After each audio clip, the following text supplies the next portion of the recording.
بسم اللہ الرحمن الرحیم۔ عارف مجھ سے نکاح کرنے کے چند ہی روز بعد اپنی تعلیم مکمل کرنے کی غرض سے بیرون ملک جا بسا تھا۔ آج وہ پھر سے 5 سال بعد میرے گھر آ رہا تھا۔ شاید وہ میری رخصتی کی بات کرنے کے لیے آ رہا تھا۔ میں بے حد خوش تھی کہ میری اس ذلت بھری زندگی سے جان چھٹ جائے گی اور میں آرام سے پیا کے دیس شہزادیوں کی طرح رہوں گی، کیونکہ میں جو زندگی گزار رہی تھی، اس زندگی نے مجھے دن رات کتنی بڑی اذیت میں مبتلا کر رکھا تھا۔ خیر، میں نے گھر کی صفائی کے ساتھ ساتھ کھانے پینے کے تمام تر انتظامات مکمل کر لیے تھے۔ شام کا وقت ہونے کو تھا جب اچانک گھر کے دروازے پہ دستک ہوئی۔ میں نے دروازہ کھولا تو حسب توقع سامنے عارف کھڑا تھا۔ میں نے اس کے سر پر ہاتھ رکھا اور اسے اندر لے آئی۔ وہ ہمیشہ سے بڑا مؤدب ثابت ہوا تھا۔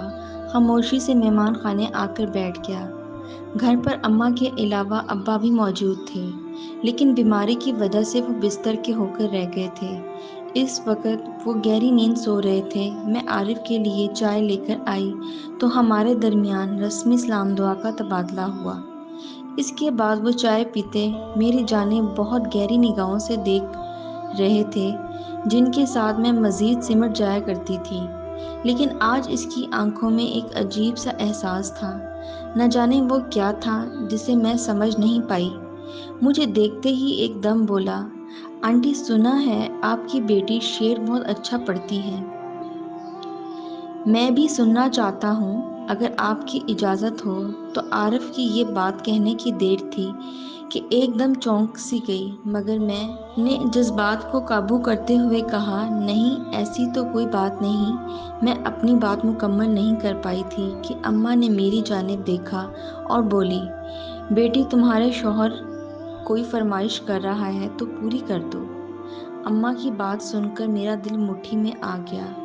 عارف کی نظریں متواتر میرے چہرے پر مرکوز تھیں، جیسے وہ میرے چہرے کے تاثرات پڑھ رہا ہو یا کچھ کھوج رہا ہو۔ میں نے نگاہیں جھکا لیں اور شعر پڑھنے لگی۔ عارف دل ہی دل میں نہ جانے کیا سوچ رہا تھا، کیونکہ شعر ختم ہو جانے کے چند منٹ تک وہ کسی گہری سوچ میں مبتلا تھا۔ اماں کے پکڑنے پر ایک دم چونک کر اماں کی جانب دیکھنے لگا اور ساتھ ہی مجھے بہت داد دی، لیکن اس کا داد دینے کا انداز بالکل ایسے تھا جیسے کسی بازاری عورت کے حسن کی تعریف کی جاتی ہو۔ اب میں روز اپنی آنکھوں کو خوبصورت میک اپ سے سجا کر صرف سکارف تلے چھپاتی اور اپنے چہرے کو بھی نقاب میں چھپا لیتی، پھر فیس بک پر لوگوں سے ایسی ایسی باتیں کرتی جو کسی عزت دار کے گھرانے کی لڑکی نہیں کرتی۔ شروع میں مجھے بے حد جھجک محسوس ہوتی، لیکن آہستہ آہستہ یہ میری زندگی کا حصہ بننے لگا۔ پھر میں نے ایک یوٹیوب چینل بھی بنا لیا جس پر اپنی ہی لگا لیا کرتی تھی۔ میں لوگوں کو گانا سناتی، کئی نوجوان لڑکوں کے لیے شعر پڑھا کرتی، ہزاروں لوگ مجھے داد دیتے، ہر ایک آنکھوں اور آواز کا دیوانہ تھا۔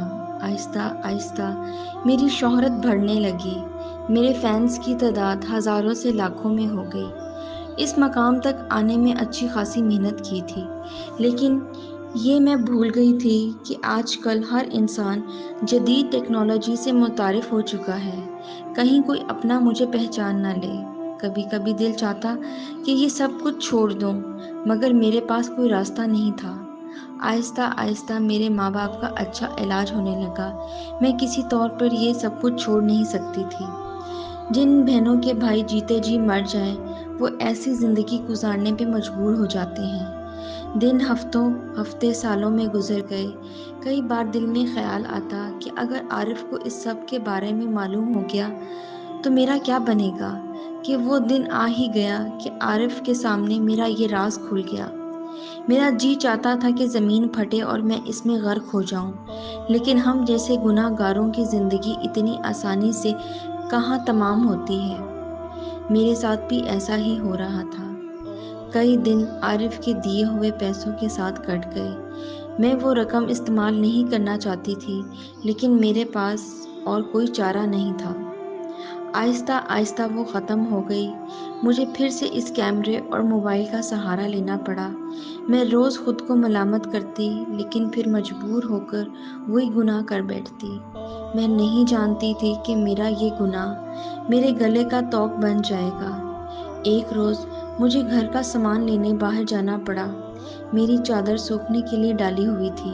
تمہارے چہرے سے کوئی غرض نہیں ہے، یہ سب کہتے ہوئے وہ میری آنکھوں پر ٹارچ لگائے مجھے گھور رہا تھا۔ وہ بالکل پاگل لگ رہا تھا۔ میرے ابا کا انتقال ہو گیا تھا۔ اماں بھاگتی ہوئی میرے پاس آئی اور مجھے بری طرح پیٹنے لگی۔ کہاں چلی گئی تھی تو تیرے باپ تیری یاد میں موت کے منہ میں چلا گیا۔ اماں کی حالت دیکھ کر مجھے خود پر غصہ آنے لگا۔ تھوڑی دیر میں محلے والے بھی جمع ہو گئے، مجھے سوالیہ نگاہوں سے دیکھ رہا تھا۔ ظاہر ہے مجھے لوگوں کے اس سوال کا بھی جواب دینا تھا کہ رات کے اس پہر گھر سے باہر گزار کر کہاں سے آئی ہوں۔ ابا کی چارپائی اٹھا کر قبرستان کی طرف لے جائی جا رہی تھی اور میں وہیں زمین پر بیٹھی زاروں قطار خاموشی سے آنسو بہا رہی تھی۔ اماں مجھے روتے ہوئے پٹتے ہوئے وہاں سے اٹھا کر کمرے میں لے آئیں۔ انہوں نے مجھے بتایا کہ رات کو ابا کی طبیعت خراب ہو گئی تھی اور تم گھر پہ نہیں تھی۔ کھانستے کھانستے ان کی جان نکل گئی۔ یہ کہہ کر اماں پھر سے رونے لگی۔ تو کہاں چلی گئی تھی؟ اماں نے مجھے اپنے سینے سے لگا لیا، پھر ہم ماں بیٹی پھوٹ پھوٹ کر رونے لگے۔ ایک ماں ہی بیٹی کے دل کا حال سمجھ سکتی ہے۔ اماں نے مجھ سے کوئی سوال نہیں کیا۔ پھر ابا کی موت کو چند دن ہی گزرے تھے کہ محلے والوں نے ہمیں نکال دیا۔ وہ ایک گھر ہی ہمارا واحد سہارا تھا۔ ہم نے وہ گھر بیچ دیا اور دوسرے گاؤں میں کرائے کے مکان میں رہنے لگے۔ یہ راز آج تک دل میں محفوظ ہے کہ رات کو کیا ہوا تھا۔